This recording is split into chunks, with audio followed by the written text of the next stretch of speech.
Welcome to the Birdline News Network. All the news about the birds you crave. Hello, my fellow bird enthusiasts, and welcome back. I am Ida Gray, your host here today, and we are going to be talking about some of the birding apps and websites that you can use in order to better understand your weather and get hopefully be able to find some good birds out in the process. So let's start off with Birdcast.info. Let's take a look here. So Birdcast is a really great spot to start to see some of these. Oh, we actually have to go back if we can. Let's go back to the main page. Here we are. So you can see in this website, you can actually see the bird migration forecast. So we are looking at about 62 million birds predicted tonight. That's the night of April 1st into tomorrow morning.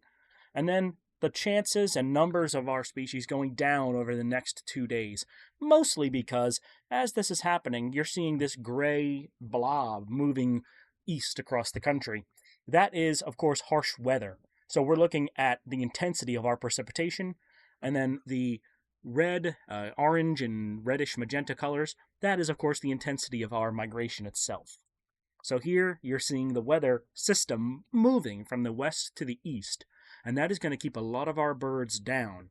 So we will not see as much migration over the next 2 days. But here we'll notice that today, or last night into this morning, as well as tonight, the number of birds predicted in Texas and in Florida are both pretty high, and they should be moving up the east coast a little more. We've gotten quite a few of our early migrants in.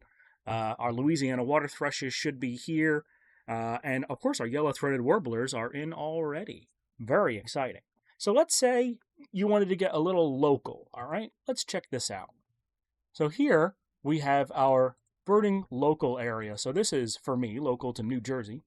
And we can see using Birdcast, of course, the number of birds at peak migration being 67,700 birds in flight, approximately flying at about 37 miles an hour at about 2,000 feet.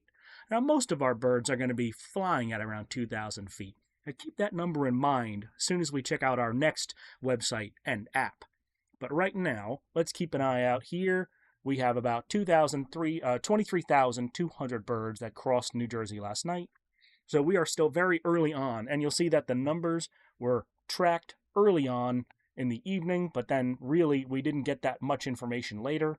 And that is probably because the sensors on the radar that track these birds might have been hindered by some foul weather. So here we have some of our migration statistics, looking at nightly average and our total birds crossed, which is going to go way up here as we get into April and into May. Now, our altitude being around 3,000 feet at the top, between 2,000 and 3,000 feet generally up for our migration, although some birds will regularly fly up to 10,000 feet. So we'll keep an eye out on that later, but for now, let's focus on around the 2,000 to 3,000 feet mark. So next, I want to show you guys one of my favorite apps and websites that you can utilize to check out weather locally and also weather abroad. This is Windy, and Windy is the app that I use on my phone. You can also find it on my website, hbbirding.co, in order to better understand the weather conditions in my local area. And this is a really cool and very intense app, so it can show you a lot of different things. Let's focus right now on the fact that we are looking at windy across the entirety of the United States. And you'll see in the middle of the country that low-pressure system. Off to the east slightly is the high-pressure system near the Great Lakes, right? And that region right in between the low and the high-pressure system is where we're seeing that more intense weather, along with the more intense weather between the low and high-pressure system off the coast of Maine, right now traveling oceanic. So around Florida, you'll see that weather is quite calm. And you'll notice that if we were to take this and kind of put it on that trade little scan mark in the middle, about 6 miles an hour is your average wind. So quite low. We're not dealing with a lot of heavy mile-an-hour winds. And as we travel through the next few days, we'll see that the weather is staying pretty consistent with that low pressure system across the middle of the country moving eastward. And as it moves east, that wind is going to be bringing with it that weather, pushing it to the east. So the low and high pressure systems are going to be kind of changing and moving slightly eastward, bringing that foul weather across, which is going to not be great for our birds. You can see Florida is still okay, but with those higher winds, especially from that low pressure system down in South America, there's not going to be a lot of migration over the next few days. This should clear up by in about 5 or 6 days, and we should get much better movements.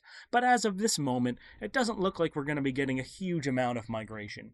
Now remember, we said birds fly at around 2,000 to 3,000 feet. So let's take a look at this. We can actually take the surface level altitude and move that up. We can look about 2,500 feet, right? So this is the weather that birds are looking at right now. This is not really what we see. This is what they'll be looking at. So let's zoom in a little bit here. These are ISO lines. These are pressure lines. That's what make up this map. And you can see this quite high speeds. We're looking at 55, 61 miles an hour, pushing straight up. These birds may not want to fly with that kind of heavy wind conditions, especially because they'll be being pushed right into a storm front between that high and low system. So this isn't really the best kind of conditions for our birds to be migrating in. You'll also notice that, of course, off to the east coast of Maine, this pressure system, the low pressure system, is being quite active. So let's go back a little closer to today and see what our situation is like. Yeah, it's not great, but we did have some calm weather last night, so you may want to look forward to maybe birding tomorrow or the day after. But once it starts to rain here on the east coast, once that pressure system from the west moves here, it may not be worthwhile to bird until that pressure system leaves. All right. Well, thank you very much for joining me today. I have been your host, Eider Gray. Thank you for joining me here on the Birdline News Network, all the news about the birds you crave. Thank you, and don't forget, the birds wait for no one. So, bird on.